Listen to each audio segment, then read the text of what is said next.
کسانی که افسردگی دارن، این افسرده 3 قسمه از نظر تخصصی روانشناسی بالینی. گاهی افسردگی عادیه، یعنی سرماخوردگی روانی.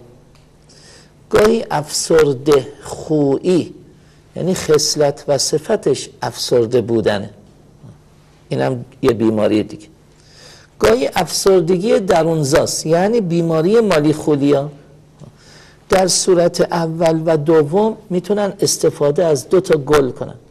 گل راعی که چای کوهیه، که منطقه چکنه سرولایت میگوین چای پشمکی، استان همدان چای کوفته، خارجی ها میگن هو فاریقون از رسته داروهای دپرسانت. جمهوری اسلامی ایران هم قطره هایپیران زده. اگر حامل نیست، بچه شیرده نیست و یا کودک زیر سن 2 سال نیست، اینجا میتونن از قطره هایپیران استفاده کنن در درمان افسردگیشون. یکی دیگه مؤمنا گل بهار نارنج، مرباش یا عسلش یا مسقطیش میتونن اول مغرب یکیشه بخورن، یکیش هم صبح بخورن.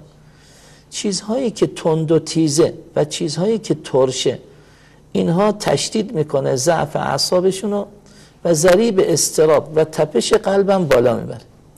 پس چیزهای تند و تیز مثل فلفل، سس انبه، غذای هندی نخورن. ترشیجات تند و تیز بندری، لیته‌ای و همچنین مؤمنا قرقروت، لواشک، آلوچه، گوجه سبز، از این چیزا نخورن، چون تپش قلبشون میره بالا، دلشون هرهر میزه، اضطراب بیشتر میشه.